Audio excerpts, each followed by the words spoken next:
மீனாட்சி அம்மன் கோவில் சித்திரை திருவிழா ஏப்ரல் 12 கொடியேற்றத்துடன் தொடங்கியது. தினமும் காலை மாலை அம்மனும் சுவாமியும் வீதி உலா வருகின்றனர்.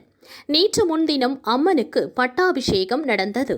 நேற்று இரவு திக்கு விஜயம் நடைபெற்றது. காலை திருக்கல்யாணம் வெகு விமரிசையாக நடைபெற்றது. திருப்பரங்குன்றம் சுப்பிரமணிய சுவாமி பவளக்கணிவாய் பெருமாள் காலை 6 மணிக்கு மீனாட்சி கோவிலில் எழுந்தருளினர். 30 லட்சம் ரூபாய் செலவில் மலர்களால் அலங்கரிக்கப்பட்ட கோவில் முத்துராமையர் மண்டபத்தில் மீனாட்சி அம்மனும் சுந்தரேஸ்வரரும் எழுந்தருளினர். காலை 8:35 மணிக்கு மேல் 8:59 மணிக்குள் திருக்கல்யாணம் வெகு விமரிசையாக நடைபெற்றது. திருக்கல்யாணத்திற்கு வந்த ஆயிரக்கணக்கான பக்தர்களுக்கு மதுரை சேதுபதி மேல்நிலைப் பள்ளியில் அறுசுவை உணவு பரிமாறப்பட்டது. திருக்கல்யாணத்தை தொடர்ந்து ஏப்ரல் 22 தேரோட்டம் நடக்கிறது.